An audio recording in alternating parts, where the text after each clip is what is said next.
Hello, this is Tony Heller from RealClimateScience.com. Joe Biden has been in the Senate since the early days of the global cooling scare, but he's going to save us from global warming again. Barack Obama and Joe Biden already healed the planet 13 years ago. And I am absolutely certain that generations from now, we will be able to look back and tell our children that this was the moment when we began to provide care for the sick and good jobs to the jobless. This was the moment when the rise of the oceans began to slow and our planet began to heal. Unfortunately, though, for Barack Obama, right after he made that speech, according to NASA, the rise of the seas began to accelerate rather than slow. So Joe Biden has to heal the planet one more time. Candace Owens said yesterday, "We're living in fiction right now in America. We're losing this country because people are not strong enough to call out this stuff." I completely agree with her that we are living in fiction right now in America. People may not be strong enough to call out this fiction, but Kyrie and Toto are. And they're going to share a story with you showing what complete nonsense the climate alarmism we're dealing with is. This is the 10-day temperature anomaly forecast for North America, South America, Europe, and Africa. There's a lot of really cold weather going on right now in the world. Saudi Arabia is receiving snow 8 weeks away from the summer solstice. That's pretty remarkable. But the press and Democrats tell us that the world is burning up. They're quite openly colluding to propagandize the public into believing there's a climate emergency. The formerly respectable magazine Scientific American says the Earth is on fire. Time magazine once named Adolf Hitler Man of the Year, and now they say climate is everything and the world is burning up.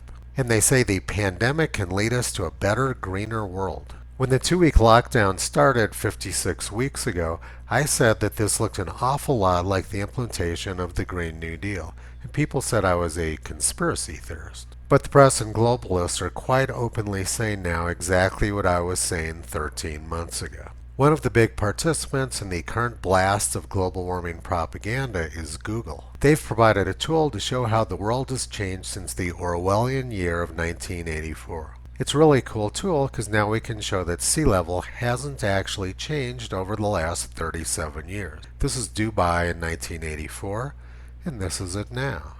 1984, now. Dubai is very flat and at very low elevation, and there's no indication that sea level has encroached on Dubai at all. The always reliable Guardian says that Florida is about to be wiped off the map by rising seas. Let's check that out on Google Earth. This was the beach at Fort Lauderdale in 1984, and this is the beach now. It's actually expanded a little bit. 1984, now. This picture was taken from a helicopter in 1960 along the beach in Fort Lauderdale.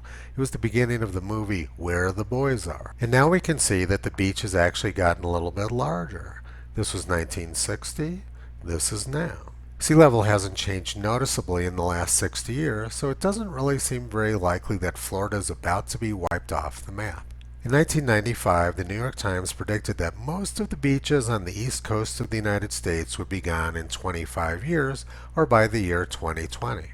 But what actually happened in the year 2020 is that Barack Obama bought a $15 million home on the beach in Massachusetts. Joe Biden is riding into Washington, D.C. now like a senile Lone Ranger, but 13 years ago he promised 5 million green new jobs. And out of the 5 million green new jobs he promised, he delivered on 2,642 jobs at a cost of more than $1 million per job. And now he's making exactly the same ridiculous promises he made 13 years ago. His Secretary of State says that if America fails to lead the world on the climate crisis, we won't have much of a world left. Biden and Obama healed the planet 13 years ago, but apparently it needs healing one more time. And he also said that sea level rise is going to expand Chesapeake Bay, causing devastation in the Baltimore and Washington area. Let's let our friends at Google help us out one more time. This is Baltimore, this is Washington, D.C., and there's Chesapeake Bay in 1984. And here's Chesapeake Bay in the year 2020. It hasn't changed at all. 1984, 2020. It's almost like Biden's Secretary of State has no clue what he's talking about. I took this picture of the dogs walking on Chesapeake Bay on March 7th, 2015. Washington weather expert Andy Weiss told me it was probably the first time Chesapeake Bay has been frozen over in March since the 18th century. The Biden administration has no understanding of climate, and they're removing anyone from the government who does. The Washington Post reported this a few days ago. They removed the scientist in charge of the National Climate Assessment and replaced her with someone who will deliver predictable fake global warming data. And the same issue of the Washington Post was showing historic cold across the United States. But that's not acceptable for the Biden administration. They want the National Climate Assessment to turn up the heat. The last time Biden was in the White House, he made an historic climate change agreement with China. The agreement was based on the idea that China would continue to increase their emissions until the year 2030, and the United States would continue to decrease ours. That doesn't sound like a very good deal for America, but it's a really good deal for China. And here's the official announcements of the fake China deal from Joe Biden and Barack Obama. China delivered on their part of the deal by building hundreds of new coal-fired power plants, a new coal boom in China. And at the same time, China has cut way back on their imaginary green energy funding. Both countries have delivered on the deal which they made with Joe Biden 7 years ago. China's emissions continue to increase, and the United States continue to decrease. U.S. emissions have been declining since George Bush was president, and they declined at about the same rate under Donald Trump as they did under Obama and Biden.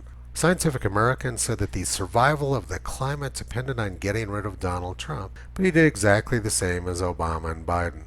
Despite the fact that Obama and Biden were in office for 8 years, CO2 emissions continue to skyrocket around Asia.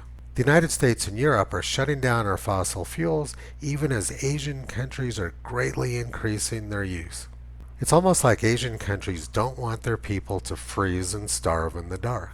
Longtime climate alarmist Michael Schellenberger says that Biden is putting China before the American people. This isn't conspiracy theory. It's happening right in front of our faces, and Joe Biden has been doing this for the past 13 years. The Biden administration wants us to believe that CO2 is a threat to life. But life expectancy has more than doubled over the past 100 years and continues to rise rapidly.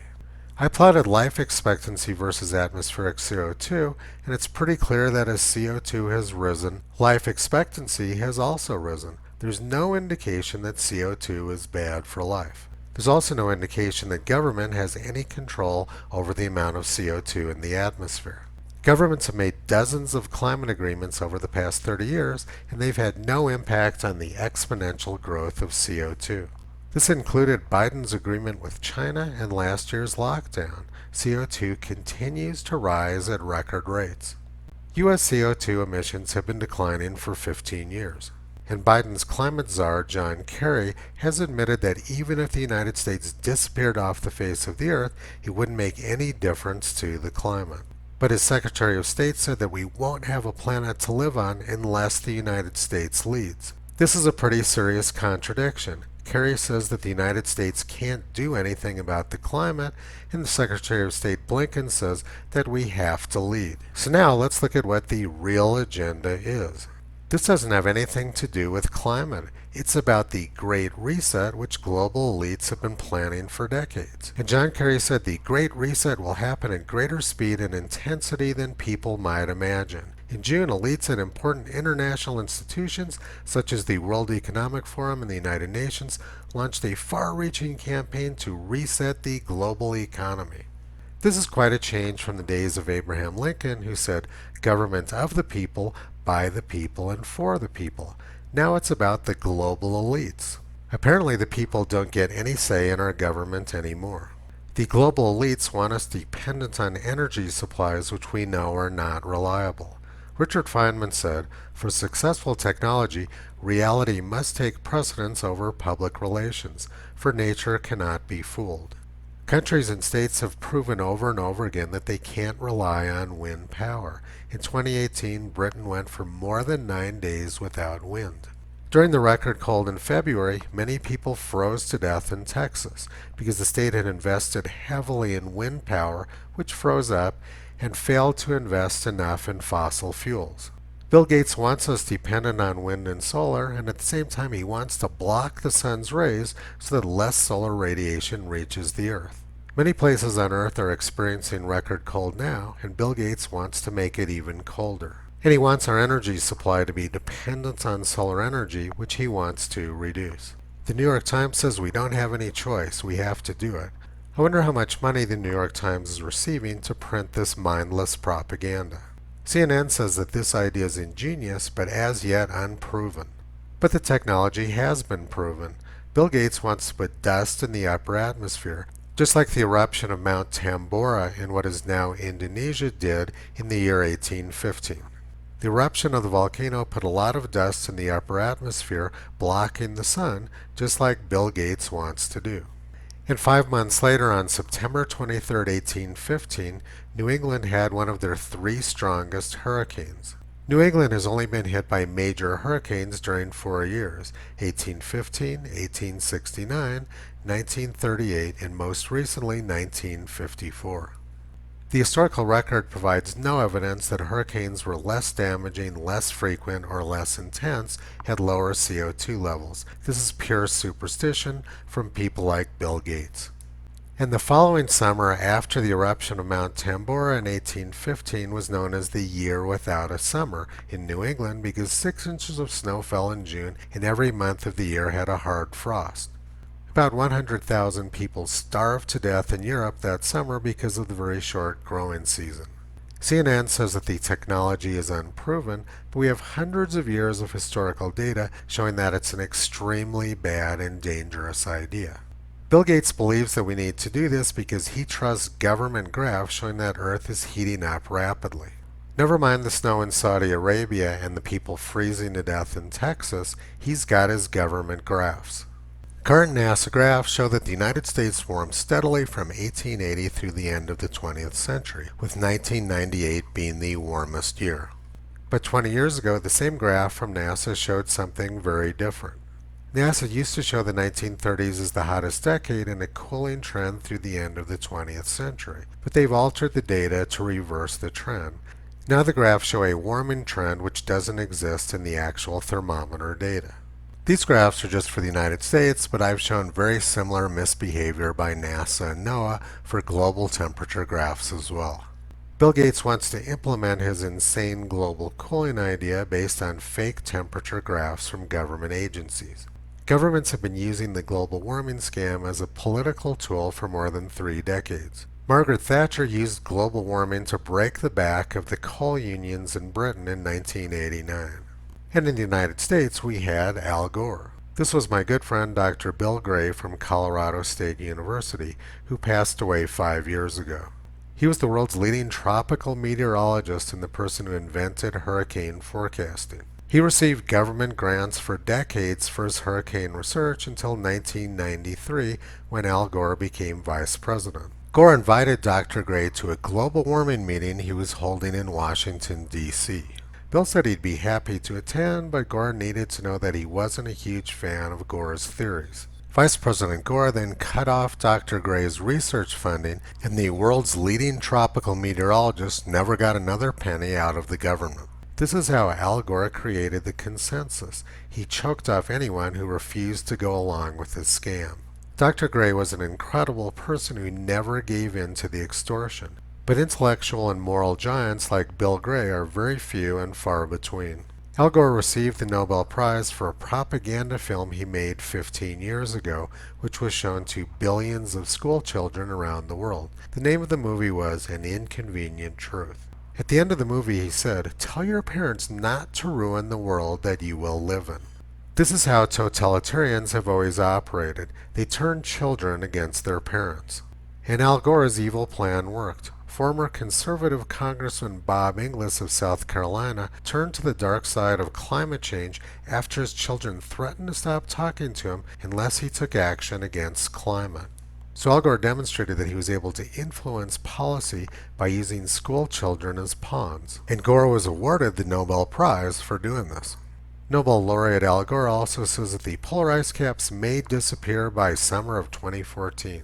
Now let's look at why this insane propaganda campaign is being done. 11,000 scientists say that Earth is facing a climate emergency. There needs to be far fewer humans on the planet. They want to reduce the Earth's population by a large amount. Greens want to eliminate fossil fuels, which billions of people rely on for their day-to-day survival. What faster way to reduce Earth's population than to get rid of fossil fuels? And during the campaign, Joe Biden promised to get rid of fossil fuels, which would once again kill lots and lots of people.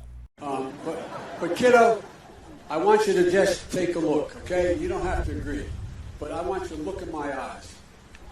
I guarantee you, we're going to end fossil fuel, and I am not going to cooperate. Okay? There's nothing new about this idea. Prince Philip was head of the World Wildlife Fund, and in 1988 he said, "In the event that I'm reincarnated, I would like to return as a deadly virus to contribute something to solving overpopulation." He died a few days ago, so I guess we'll find out. 50 years ago, Paul Ehrlich of Stanford University was considered the world's leading expert on overpopulation. He said that the oceans would be as dead as Lake Erie by 1980, America would be subject to water rationing by 1974, and food rationing by 1980.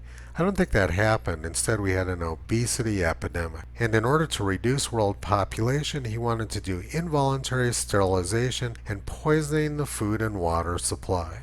The New York Times and the United Nations were quite openly discussing the same idea in 1969. They wanted to poison the food and water supply of Africa. And this was going on during the global cooling scare. The New York Times reported that there was unanimous consensus among scientists that Earth was cooling. Globalists are not being very subtle about their desire to get rid of most of the humans on the planet. The World Economic Forum keeps posting pictures of empty roads and saying that that's improving cities around the world. They frame their arguments around lockdowns, which seem to be interchangeable between virus and climate. But basically, they just want most people gone. And we see the same theme over and over again. This is what they call the Great Reset. Holocaust survivor Vera Sharav warns that the global response to COVID-19 mirrors the tactics employed in Nazi Germany to segregate Jews and other undesirables, with the intent to commit mass genocide. They're doing a divide and conquer strategy which started with the virus and now they're extending it to climate. They keep telling us that unless we get rid of fossil fuels, everybody's gonna die. William Nordhaus got the Nobel Prize for saying that increased levels of CO2 were going to lower crop yields. But the data shows the exact opposite. Crop yields have been skyrocketing as CO2 has increased. It's been the same story around the world. As CO2 has increased, corn yields have increased with it. People's wealth has greatly increased along with carbon dioxide over the last 60 or 70 years. And over the past 200 years, poverty has plummeted as CO2 levels have increased. There's no indication that CO2 is bad for people. But on the other hand, propaganda and misinformation is very harmful to the human race. Oxford University says, despite the clear evidence, many people are not aware of the fact that extreme poverty is declining across the world.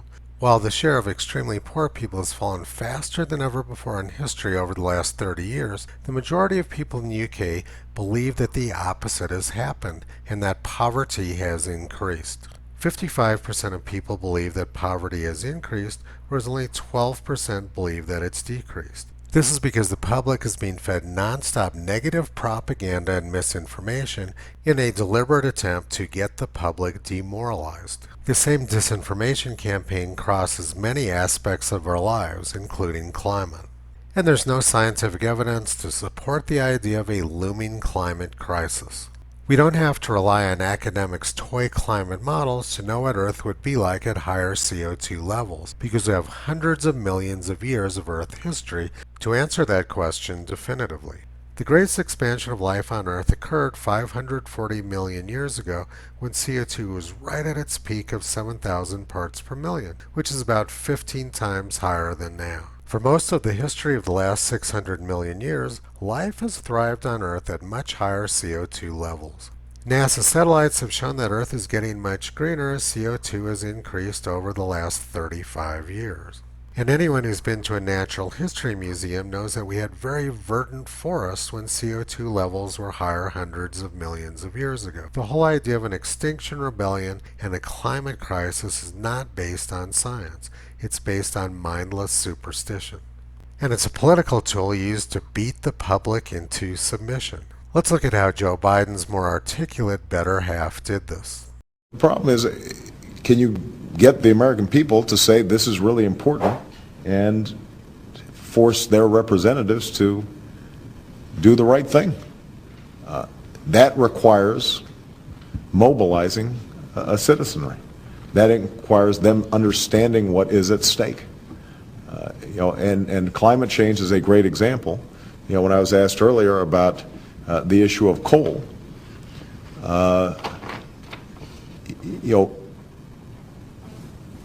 under my plan of a cap and trade system, electricity rates would necessarily skyrocket.